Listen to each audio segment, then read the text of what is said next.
All right, let us say hello to Ricky Simone. Another victory under his belt at UFC 258 this past Saturday. This time he earns a unanimous decision over an always game Brian Kelleher. Team Mullet defeats Team Crystal in the Apex. Ricky, how are you, man? I'm doing good. The most starting to flow again, so almost back in business. There you go. Yeah, because you broke a lot of hearts when you got rid of the mullet last year, and now it's starting to come back. So this is like a full on thing, or did you just cut it just for the fight?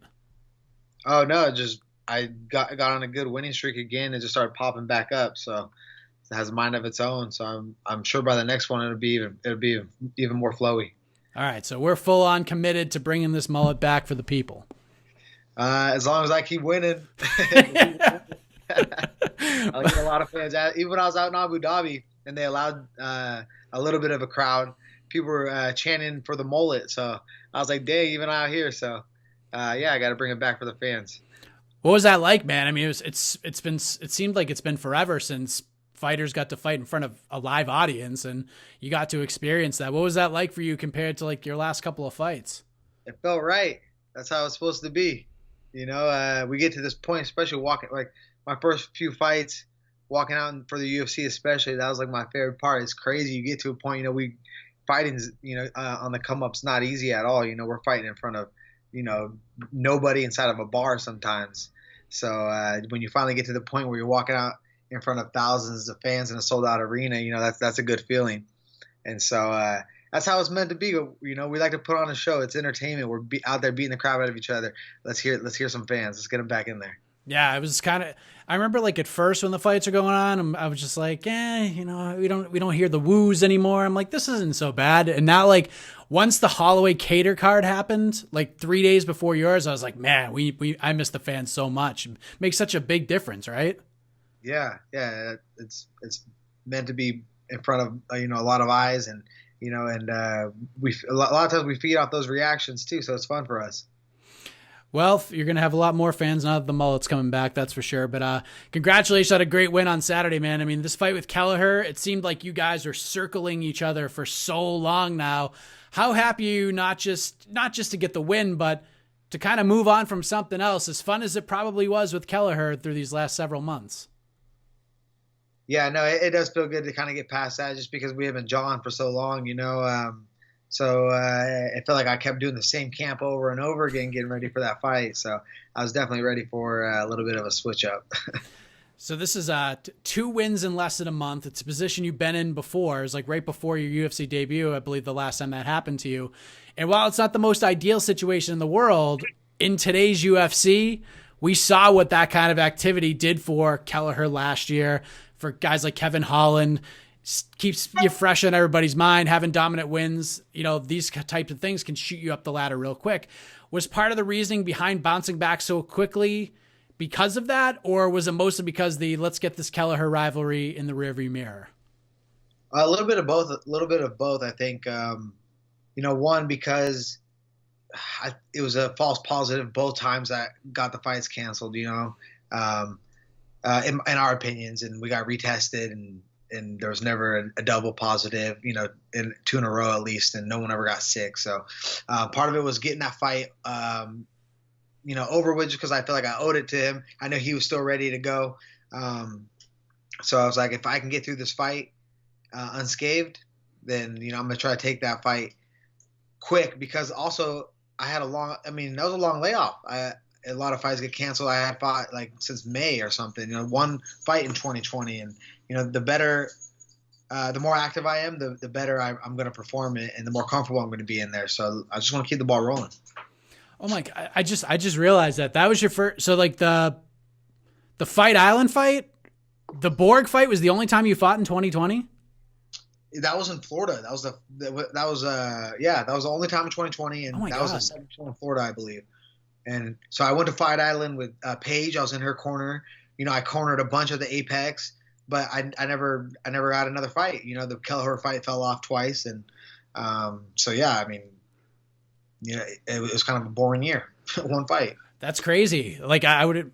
I mean, it's right there in front of me, but I didn't even think. I was like, oh, he definitely fought 3 times, because he always fights. Like, he's always a pretty active guy. So I didn't even think anything of it. I was in camp for a while. I was getting I was in training camp because I did training camp for Kelleher. That fight got canceled. I stayed at Alex Perez's spot with him for his 2-month camp, for the world title fight. So and then right after that, I got back into camp for my fight. So it was nonstop. It was like felt like 5 months straight of I was just in shape, ready to go. So it felt kind of right that I got 2 fights out of it. I put in a lot of work. So I was like, damn, I need to make some money anyway. So let's line them up. You're like the assistant coach of the year. You coached more than you fought. Yeah, for real. Damn. I feel like you're dissing me right now, but it's true. No, it's just the way that it is. Kind of going back to Saturday. I mean, the pressure you put on him was incredible throughout the fight. Like you were just in his face, you didn't give him time to breathe. You cut him open right away.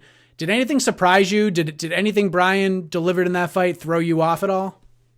Absolutely nothing.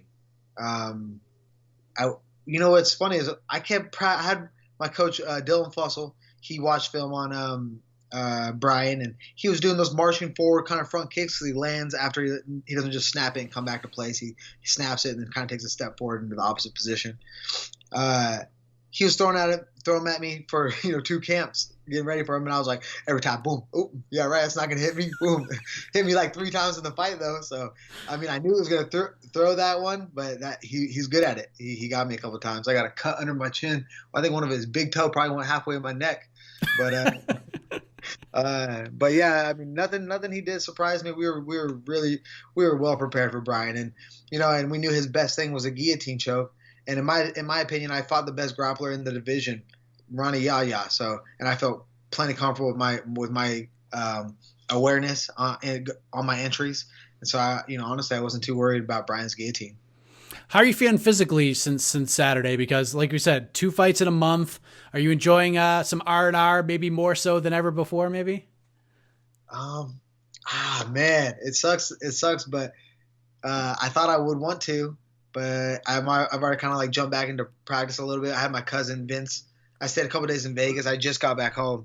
Vince was holding pads for me while I was out there, and I was hitting the PI every day, and they were taking care of me and healing me up a little bit. I've had some injuries that I've been dealing with since before my Island fight, and I had planned to stay in Vegas after that fight and get possibly some stem cells on my shoulder and some rehab on it, but then the Kelleher fight popped up, so we postponed that. So yeah, I mean, there's always those little things, going into the fights, but my body is doing much better than I would have thought after 2 fights back to back. There you go. What did you and Brian talk about after the fight? Like the guy's a smart businessman. He gets it. The Simon and Simone Says stuff, like it's got a ring to it. You were even like jumping in on it towards the end there. And even after the fight, you guys had a lot of fun sort of going back and forth with each other. What did you guys say to each other after the fight, if you don't mind me asking? Yeah, no, it's funny because we've been like kind of jawing back and forth for a while now online and stuff. But I was always like, it was always just funny to me. Like I never like was mad or anything. And I don't know if you felt the same way. Obviously, I think it was a lot more joking around than anything. But and I kept saying like, I was tired of seeing his bald head. Sorry, Mike.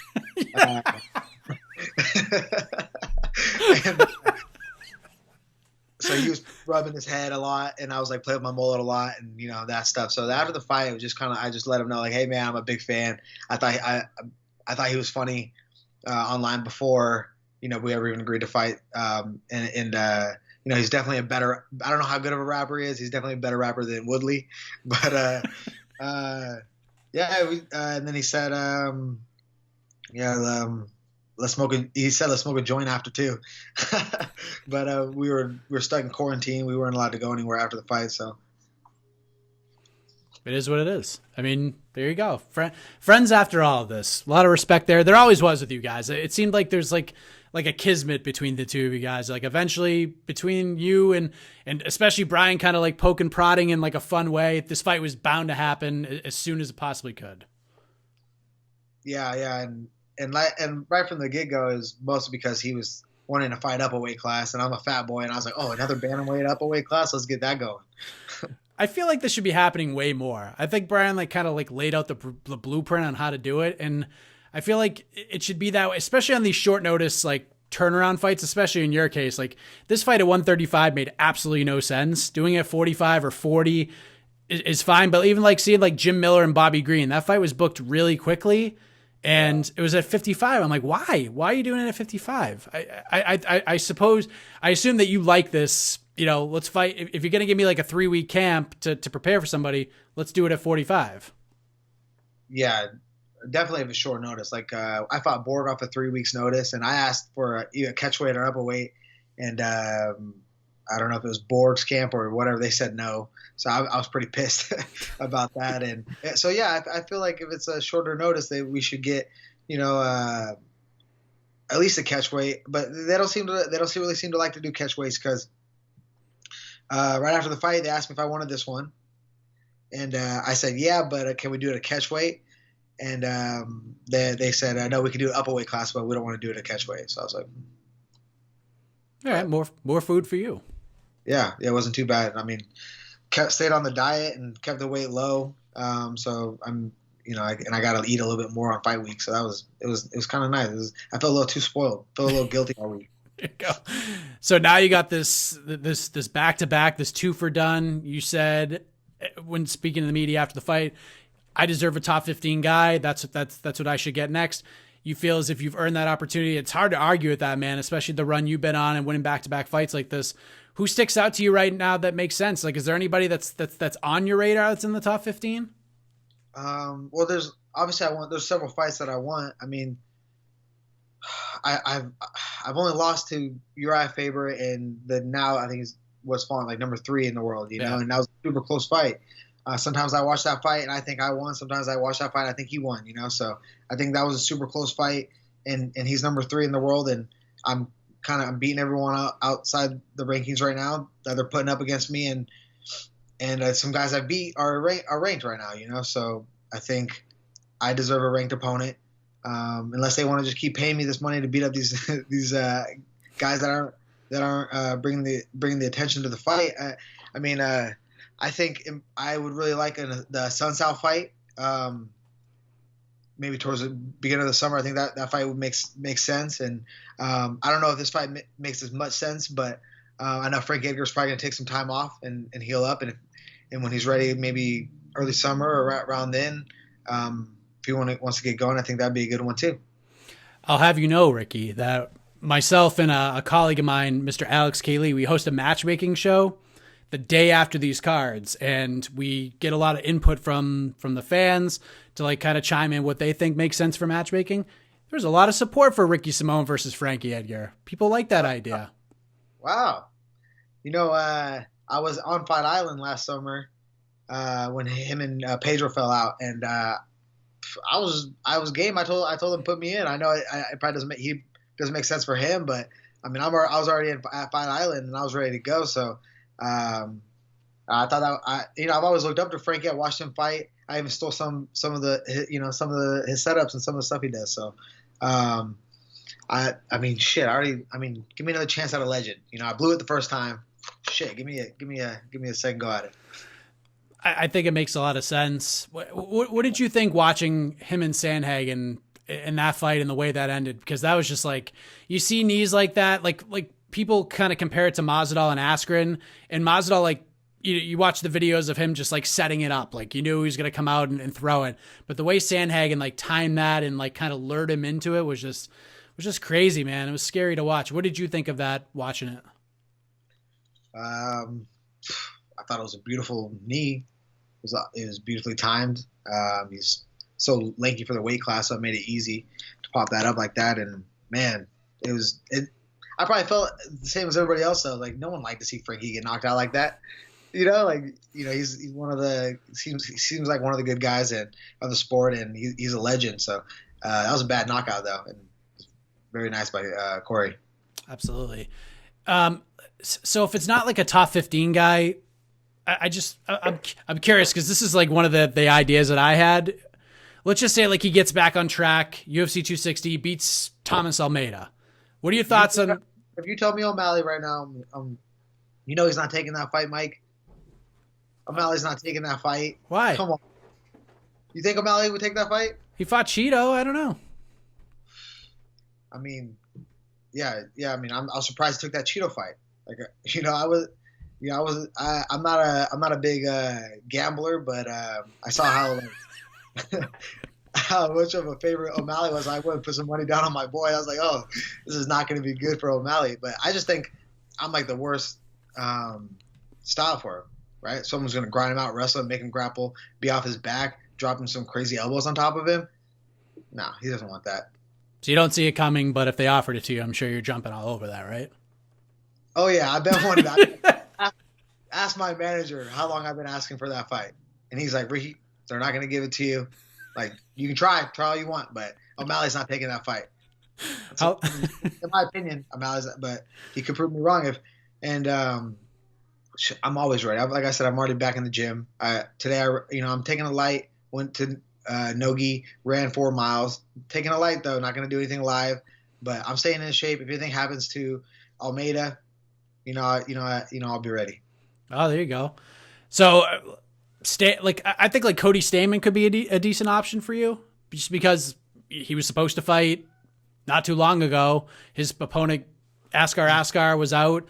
Merab's still there. I know you already fought him and beat him. So I mean, there are top 15 options. Just a matter of like, when do you want to do this? Because I think both those guys want to turn around rather quickly and get something on the books. You kind of have options right now. You can either do that or you can take your time if you want to. Yeah, I mean, I got 2 wins already in 2021, so I'm not in any rush right now. I'm going to do everything I can to make sure my body is where it's at, where I can keep performing at a high level. I feel great. I really feel like I've put the right team around me. I've been killing it with my strength and conditioning at home, killing it at home with my team, American Top Team Portland, and then I've set up a great camp over in California at Team Oyama's, and I get to work with a great strength and conditioning coach over there, great jiu-jitsu coach over there, and then I got world-class athletes around me. So, I feel like I've done everything right to put the right team around me. So as long as my body stays, healthy, then I'm gonna be active this year. It's crazy, man. I remember the first time I interviewed you, you were fighting for Titan FC. It was like so long. It seems like forever ago, right?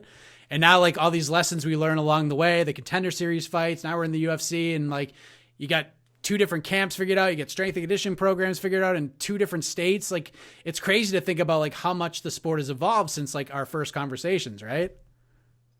Yeah.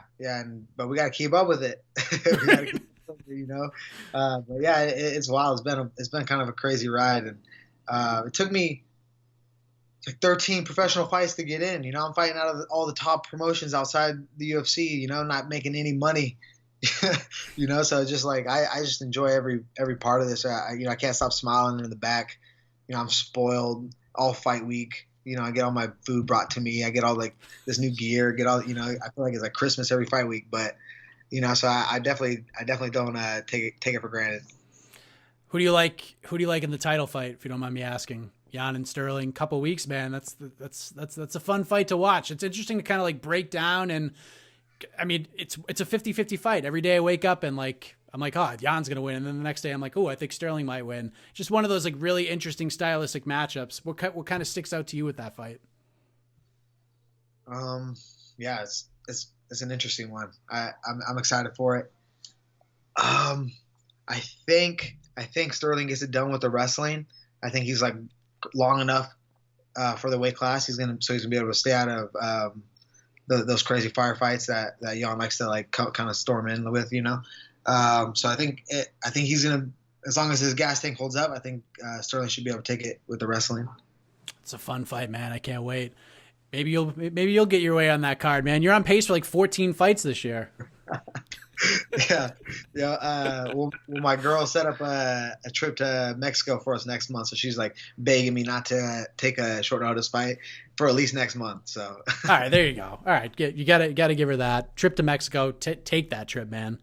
Good. Yeah, but the next day after we get back, I'll be competing on Chael Sonnen's Submission Underground. I'm going to be doing a tag team jiu-jitsu match. My cousin John Simone will be my partner, and we're going against anybody who wants to take us on with the weight limit of 320 pounds. So damn. And I'm sure it's always at UFC Fight Pass. Hopefully I'm messing that up. Yeah, you got wow, tag team grappling match. That is bonkers, man. I love that. You know, about I want to say 6 years ago. It's been a while, but my cousin and I competed in a tag team jiu-jitsu tournament at a local show, and we took home the gold. We took home the trophy. So it's an undefeated tag team team back together. My cousin's not as fat as he was anymore. So we have to lower that weight limit a little bit. There you go. Anybody you got in mind for this? You know, I haven't seen too many interesting names that have been.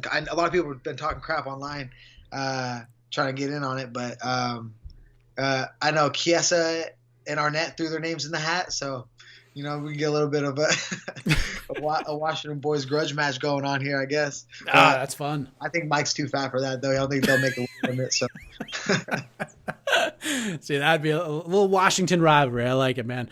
Ricky, congratulations, man. Great fight on Saturday. I like seeing so active, especially missing out on a lot of 2020, man, which is crazy to think about for a guy like you since you're always so active. But welcome back, man. Welcome back, and hope to continue to see you piling on those wins. You and Frankie Edgar is a fun fight. I hope to see you get one of those legend opportunities in 2021. Thanks for the time as always, man, and thanks for reaching out. I'm glad we were able to do this once again.